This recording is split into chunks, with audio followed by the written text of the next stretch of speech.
दुख से दूर पहुंचकर गांधी, दुख से दूर पहुंचकर गांधी सुख से मौन खड़े हो। मरते खपते इंसानों के इस भारत में तुम ही बड़े हो। नमस्कार दोस्तों, गुड मॉर्निंग, आदाब। जो कविता की लाइन मैंने आपको सुनाई वो केदारनाथ अग्रवाल जी द्वारा लिखी गई है। आज महात्मा गांधी की पुण्यतिथि पर जब हम उन्हें याद करते हैं तो केवल एक ऐतिहासिक व्यक्तित्व को नहीं बल्कि एक नैतिक विचारधारा को स्मरण करते हैं जिसने 20वीं सदी की राजनीति, समाज और मानव चेतना की दिशा बदल दी। गांधी जैसा दूजा नहीं। ये वाक्य कोई भावनात्मक अतिशयोक्ति नहीं बल्कि एक ऐतिहासिक सत्य की स्वीकृति है।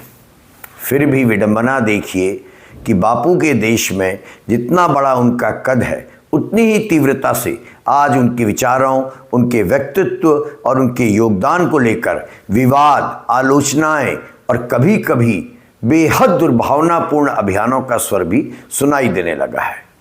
यह समय इसलिए भी महत्वपूर्ण है क्योंकि एक और दुनिया हिंसा, ध्रुवीकरण और असहिष्णुता से जूझ रही है तो वहीं दूसरी ओर गांधी का नाम लेने वाला समाज ही उनके मूल संदेश से धीरे धीरे दूर होता चला जा रहा है, विमुख होता चला जा रहा है।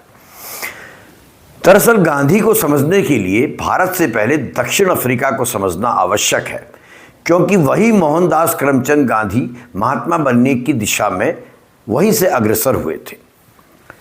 अगर मैं सही याद कर पा रहा हूं तो 1893 में एक युवा वकील के रूप में वे दक्षिण अफ्रीका पहुंचे थे जहां उन्हें नस्लभेद की क्रूर व्यवस्था का सामना करना पड़ा था। पीटर मैरिटबर्ग स्टेशन पर उनके पास फर्स्ट क्लास का प्रथम श्रेणी का टिकट था, लेकिन उनको बाहर निकाल के फेंक दिया गया क्योंकि वे गोरे नहीं थे। गांधी के लिए घटना केवल व्यक्तिगत अपमान नहीं बल्कि एक ऐसी चिंगारी थी जिसने अन्याय के विरुद्ध उनके भीतर स्थायी प्रतिरोध की ज्वाला प्रज्वलित कर दी। वहीं उन्होंने देखा कि भारतीय मजदूरों और व्यापारियों के साथ तीसरे दर्जे के नागरिकों का जैसा व्यवहार किया जाता है।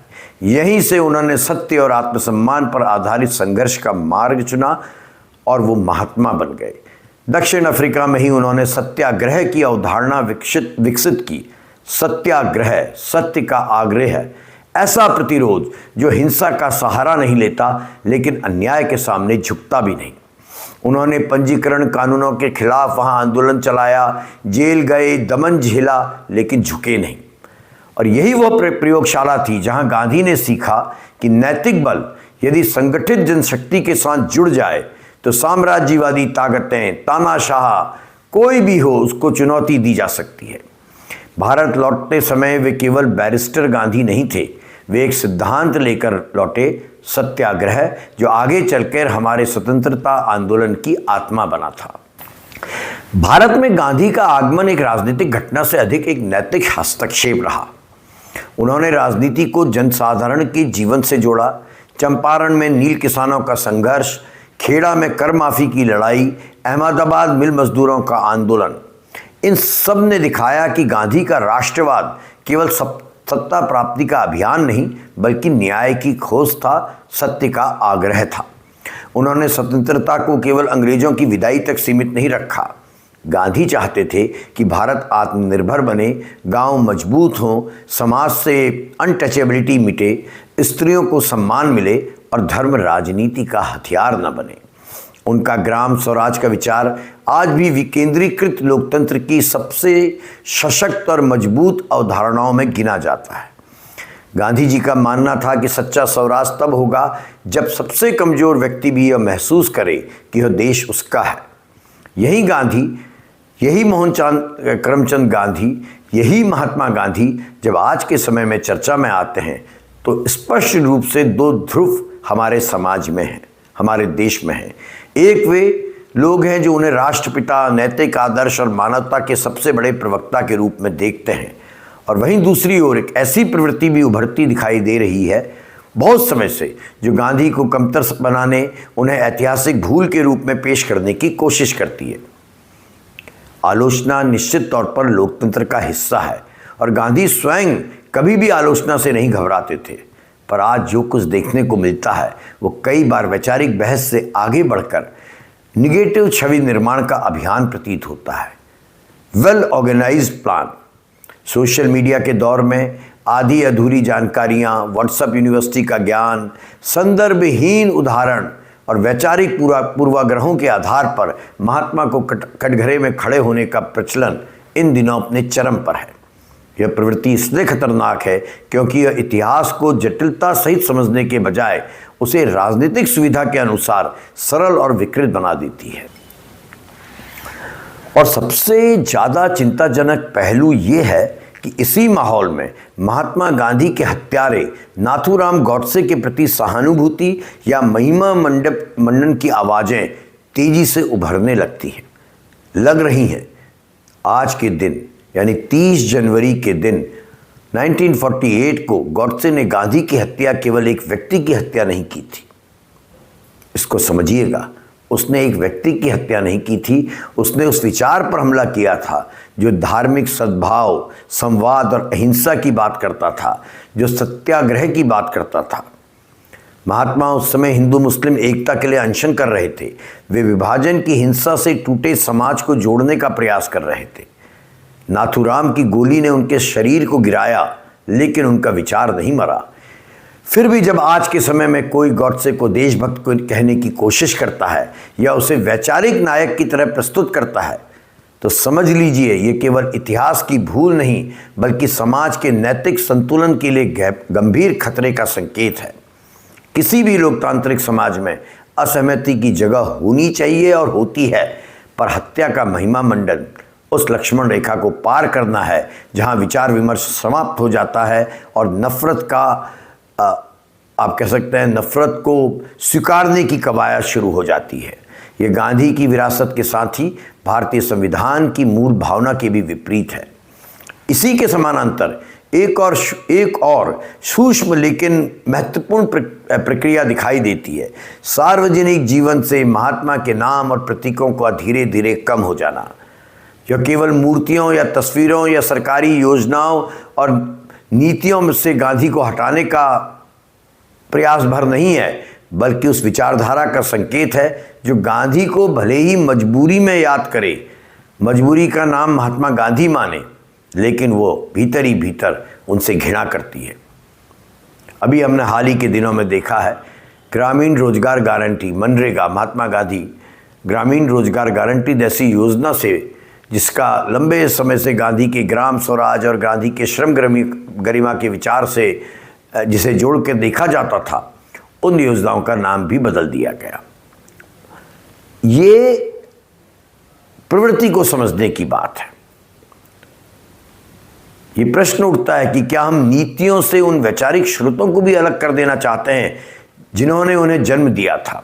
नाम परिवर्तन अपने आप में कोई बहुत बड़ी बात नहीं है, अपराध नहीं है, लेकिन यदि उसके पीछे इतिहास से दूरी बनाने या किसी विचारधारा को हटाने की मंशा दिखाई दे, तो निश्चित रूप से हर समझदार व्यक्ति को, हर धर्मनिरपेक्ष व्यक्ति को, हर लोकतंत्र में विश्वास करने वाले नागरिक को चिंता होनी चाहिए। समझ लीजिए, गांधी का महत्व केवल इसलिए नहीं है कि उन्होंने भारत को आज़ादी दिलाने में भूमिका निभाई, बल्कि इसलिए भी है कि उन्होंने संघर्ष की भाषा बदली। उन्होंने दिखाया कि नैतिकता भी राजनीतिक शक्ति हो सकती है। आज की दुनिया में जहां युद्ध, आतंक, नस्लवाद और कट्टरता फिर से पूरे विश्व में सर उठा रही है, गांधी का अहिंसा का सिद्धांत किसी आदर्शवादी कल्पना जैसा नहीं बल्कि व्यवहारिक आवश्यकता है। जलवायु संकट से लेकर सामाजिक असमानता तक कई वैश्विक बहसें गांधी के सादगी, संयम और ज़रूरत बनाम लाचार के विचारों की ओर लौटती नजर आती हैं। उन्होंने बहुत पहले चेताया था कि पृथ्वी हर व्यक्ति की ज़रूरत पूरी कर सकती है, लेकिन हर व्यक्ति के लालच को नहीं। यह वाक्य आज के उपभोक्तावादी युग में और भी ज़्यादा प्रासंगिक हो चुका है। फिर भी गांधी को पूजा स्थल पर रखकर भूल जाना उनके साथ न्याय नहीं होगा।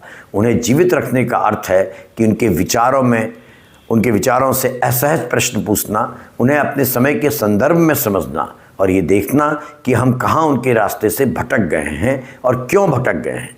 यदि समाज में नफरत बढ़ रही है, यदि राजनीति में संवाद की जगह आरोप ले रहे हैं, यदि असहमति को देशद्रोह और हिंसा को साहस समझा जाने लगा है, बुलडोजर को स्वीकारा जाने लगा है तो यह गांधी की प्रासंगिकता कम होने का नहीं बल्कि उनके विचारों की और अधिक आवश्यकता का संकेत है।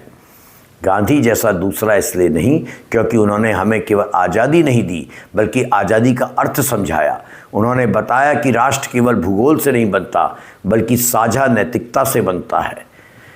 निश्चित तौर पर महात्मा गांधी त्रुटिहीन देवता नहीं थे बल्कि प्रयोग करने वाले मनुष्य थे जो अपनी गलतियों को स्वीकार कर सीखते थे।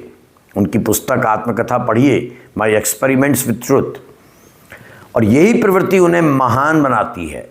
उनका मानव होना, उनका निरंतर आत्ममंथन और सत्य की खोज में उनका अडिग रहना उन्हें महात्मा बनाता है।